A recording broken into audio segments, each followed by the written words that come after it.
बिस्मिल्लाहिर्रहमानिर्रहीम अस्सलाम वालेकुम। Welcome to my channel. जैसा कि सर्दियां हैं तो सर्दियों में मीठे की रेसिपीज़ गाजर के साथ, चाहे गाजर की वो जो हलवा है वो बन जाए या बर्फ़ी बन जाए या गाजर से रिलेटेड कई स्वीट डिश हम घरों में बनाते हैं। मेहमानों के लिए ख़ास ये डिश है, मेहमानों को बहुत पसंद आएगी। या आपको घर में कोई दावत रखी है या ख़ुद से भी मीठा खाने का अक्सर दिल करता है तो आपने बिल्कुल ये थोड़ी सी क्वांटिटी में आपको इसकी रेसिपी बता रही हूँ।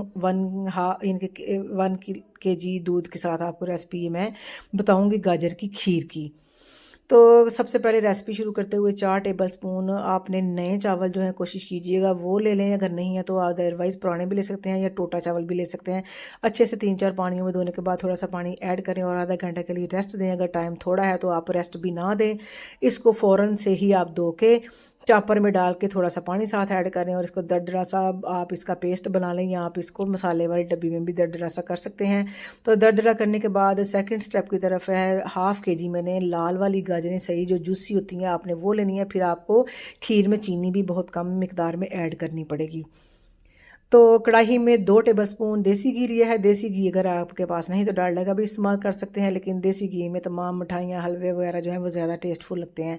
1/2 kg जो गाजरें ली थी इनको हमने तेज़ आंच के ऊपर 4 से 5 मिनट पकाना है, ताकि इसका जो एक्स्ट्रा पानी है वो भी खुश्क हो जाए और अच्छा सा ये क्रंच आ जाए। और ये वाला स्टेप आपने ज़रूर फॉलो करना है। इस स्टेप की मदद से ही गाजर की खीर बहुत ही डिफरेंट और बाज़ारी टेक्सचर और लुक उसके अंदर आएगी और मज़ा भी बेहद आने वाला है। तो 4-5 मिनट गाजरों को रोस्ट करने के बाद उसी चूल्हे के ऊपर भी वो बिल्कुल लो फ्लेम के ऊपर मैंने रख दी है। और एक साइड पे 1 kg यानी कि 1 किलो फुल फैट घर का दूध है, आप डब्बे वाला भी इस्तेमाल कर सकते हैं। इसको बॉयल आपने ज़रूर करना है, ठीक है। अगर बॉयल नहीं दिलाएंगे ना तो फिर दूध के गाजरों के अंदर ऐड करेंगे तो गाजरें हार्ड हो जाएंगी, क्योंकि वो पक रही हैं चूल्हे के ऊपर। तो आपने बॉयल दिला के इसके अंदर इसको ढक्कन दे के मीडियम टू लो फ्लेम के ऊपर 15 से 20 मिनट पकाना है।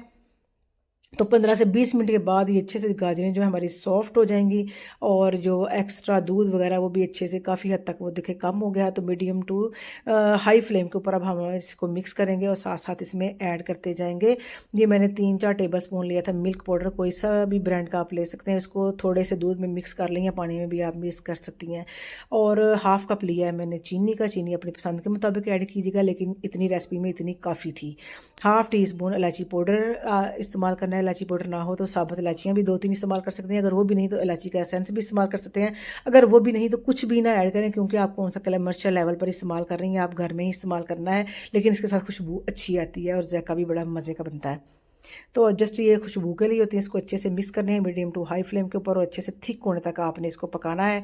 और दूसरे साइड पे हमने 2 टेबल स्पून लिया है देसी घी का। थोड़े से नट है अपनी पसंद के मुताबिक, आपने पिस्ता काजू बादाम थोड़ी सी किशमिश जो भी आपके पास अवेलेबल हो, एक है तो एक ही आप इसके अंदर ऐड कर सकती हैं ड्राई फ्रूट।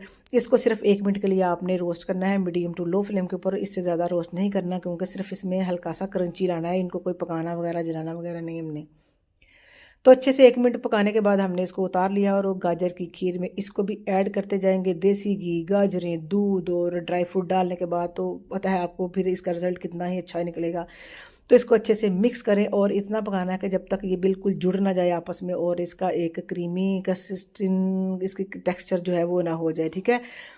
तो ये देखें, तो इसको हमने 5 से 7 मिनट और पका लिया है और ये देखें इसकी क्रीमी सी बिल्कुल लुक आ गई है। तो बस ठीक हो गया, हमारा तैयार हो गई है गाजर की खीर। आपने इस रेसिपी को ज़रूर फॉलो करना है और मुझे कमेंट बॉक्स में आपने ज़रूर भी बताना है कि आपकी रेसिपी हमें फॉलो करके कैसे बनी। तो इसको डिश आउट करेंगे, ठंडा करके खाएं या गरम गरम। वैसे मुझे तो ये गरम ही पसंद है, तो आपको जैसे पसंद हो आप इसको ठंडा करके भी खा सकते हैं।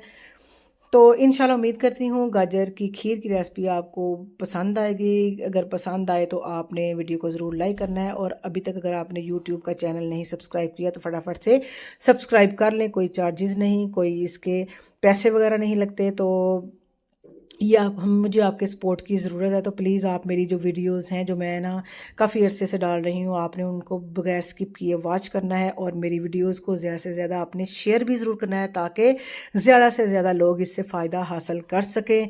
और इंशाल्लाह उम्मीद करती हूँ रेसिपी आपको अच्छी लगेगी। तो मिलते हैं फिर एक और नई रेसिपी के साथ, शॉर्ट रेसिपी के साथ और मज़े की रेसिपी के साथ। तब तक के लिए अल्लाह हाफिज़।